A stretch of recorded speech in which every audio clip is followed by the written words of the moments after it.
ಮಂತ್ರಾಲಯಕ್ಕೆ ಹೋಗ್ಬೇಕಾದ್ರೆ ನಾನು ವೀಡಿಯೋ ಮಾಡ್ಕೊಂಡಿದ್ದೆ. ನನ್ನಂಥ ಕನ್ಫ್ಯೂಷನ್ಸ್ ತುಂಬ ಚೆನ್ನಾಗಿರುತ್ತೆ, ಅವ್ರಿಗೆಲ್ಲ ಹೆಲ್ಪ್ ಆಗಲಿ ಅಂತ ನಾನು ಈ ವಿಡಿಯೋನ ಅಪ್ಲೋಡ್ ಮಾಡ್ತಾ ಇದ್ದೀನಿ. ಯಾಕಂದರೆ ನಾನು ಹೋಗ್ಬೇಕಾದ್ರೆ ತುಂಬ ವೀಡಿಯೋಸ್ನ ನೋಡಿ ಹೋಗಿದ್ದೀನಿ. ಮಗುನ ಕರ್ಕೊಂಡು ಹೋಗ್ಬೇಕಾದ್ರೆ ಸ್ವಲ್ಪ ನಾವು ನೋಡ್ಕೋಬೇಕಲ್ಲ ಅಂತ. ಸೊ ನಾವು ಟ್ರೈನಿಗೆ ಹೋದ್ವಿ. ಟ್ರೈನಲ್ಲಿ ನಾವು 7:30 ಟ್ರೈನು, ಅಲ್ಲಿ 2:30ಗೆಲ್ಲ ಹೋಗಿಬಿಡ್ತಾರೆ. ಇದು ಮಂತ್ರಾಲಯದ ರೈಲ್ವೆ ಸ್ಟೇಷನು. ಅಲ್ಲಿ ಹೋಗ್ದಂಗೆ ಸುಮಾರು ಆಟೋಗಳಿರುತ್ತೆ. ಒಬ್ಬರೇ ಹೋದರೂ ಕೂಡ ಲೇಡೀಸ್ ಆರಾಮಾಗಿ ಹೋಗ್ಬೋದು. ಪರ್ ಹೆಡ್ 50 ರೂಪೀಸ್ ಏನೋ ಚಾರ್ಜ್ ಮಾಡ್ತಾರೆ. ಬಂದ್ವಿ. ನಮಗೆ ರೂಮ್ ನಾವು ಆನ್ಲೈನಲ್ಲಿ ಬುಕ್ ಮಾಡಿರಲಿಲ್ಲ, ನಾವು ಸಡನ್ನಾಗಿ ಹೊರಟಿದ್ರಿಂದ. ಬಟ್ ಆಫ್ಲೈನಲ್ಲಿ ಬಂದ್ವಿ. ಸದ್ಯಕ್ಕೆ ಹೆಂಗೋ ನಮಗೆ ನಮ್ಮ ಮಗುನ ನೋಡಿ ರೂಮ್ನ ಕೊಟ್ಟರು. ತುಂಬ ಜನಕ್ಕೆ ರೂಮ್ ಸಿಗಲಿಲ್ಲ.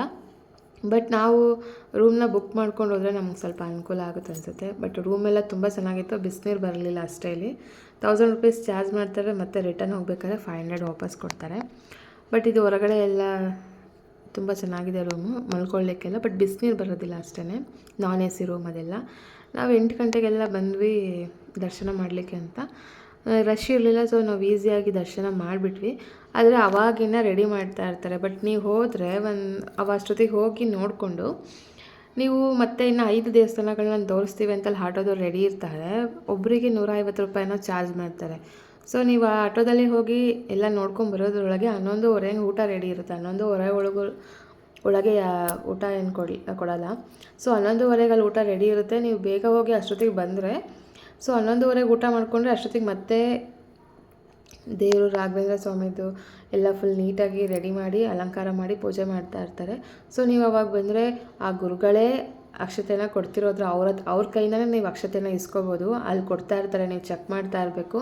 ಮಾಮೂಲಿ ಒಬ್ಬರು ಅರ್ಚಕರು ಕೊಡ್ತಾ ಇರ್ತಾರೆ. ಬಟ್ ಆ ಗುರುಗಳ ಕೈಲೇ ನಿಮಗೆ ಸಿಗಬೇಕು ಅಂತಂದರೆ ಅಲ್ಲಿ 11 ಗಂಟೆ ಒಟ್ಟು 12 ಅಥವಾ 1 o'clock ಒಳಗೆ ಸಿಗುತ್ತೆ. ನೋಡ್ತಾ ಇರಬೇಕಷ್ಟೇ. ಬಟ್ ದರ್ಶನ ಬೇಗ ಈಸಿಯಾಗಿ ಆಗೋದ್ರಿಂದ ನೀವು ನೋಡ್ಬೋದು. ನಾವು ಇಲ್ಲೆಲ್ಲ ಹೋಗಿ ಬಂದು ಒಂದು 5 ದೇವಸ್ಥಾನ ನೋಡ್ಕೊಂಡು ಬರೋದ್ರೊಳಗೆ ಆಟೋದೊಳಗೆ 11:30-12 ಗಂಟೆ ಆಗೋಯಿತು. ಬಂದು ನಾವು ದರ್ಶನ ಎಲ್ಲ ಮಾಡಿಕೊಂಡು ಮತ್ತೆ ಇನ್ನೊಂದು ಸಲ ದರ್ಶನ ಮಾಡುವಾಗ ಈಸಿಯಾಗಿ ದರ್ಶನ ಆಯಿತು. ಎಲ್ಲ ಅಲಂಕಾರ ಮಾಡಿದರು. ಇದೆಲ್ಲ ನೋಡಿ ಅಪ್ಪಣ್ಣಾಚಾರ್ಯರದು ಪ್ಲೇಸ್ ಅಂತ. ಈಗ ಅವ್ರ ವಂಶದವರೇ ಎಲ್ಲ ಮೇಂಟೈನ್ ಮಾಡ್ತಿದ್ದಾರಂತೆ. ಸೊ ಅವರೆಲ್ಲ ಅಲ್ಲಿ ಕೆಲಸ ಮಾಡೋ ಆಂಟಿದೇನು ಅನಿಸುತ್ತೆ. ಎಲ್ಲ ಅದೇ ಥರನೇ ಯೂನಿಫಾರ್ಮ್ ಹಾಕ್ಕೊಂಡಿದ್ರು.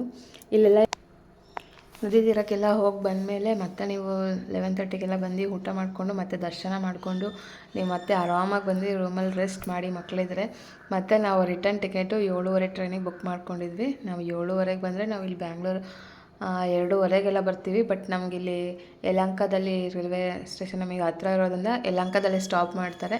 ನಿಮಗೇನಾದರೂ ಯಲಹಂಕ ಹತ್ರ ಇದ್ದರೆ ನೀವು ಯಲಹಂಕದಲ್ಲೇ ಟ್ರೈನ್ ಹತ್ಬೋದು. ನಾವು ಯಲಹಂಕದಲ್ಲೇ ಇಳ್ಕೊಂಡ್ವಿ. ಸೊ ಅದು ನಮ್ಗೆ ಹತ್ರ ಆಯಿತು. ಸೊ ನೀವು ಒಂದು ದಿನದಲ್ಲಿ ನಾವು ಮಂತ್ರಾಲಯನ ಈಸಿಯಾಗಿ ನೋಡ್ಕೊಬರ್ಬೋದು. ಇರೋ 5 ಪ್ಲೇಸಸ್ ಕೂಡ ನೋಡ್ಕೊಬರ್ಬೋದು. ನಾವು ವೆಹಿಕಲ್ಲೇ ಮಾಡ್ಕೊಂಡು ಹೋಗಬೇಕು ಅನ್ನೋದಿಲ್ಲ, ಏನಿಲ್ಲ. ಆರಾಮಾಗಿ ಟ್ರೈನಲ್ಲಿ ಹೋಗಿ. ಟ್ರೈನಲ್ಲಿ ಅಷ್ಟೇ first AC, second AC, third AC ಎಲ್ಲ ಇದೆ.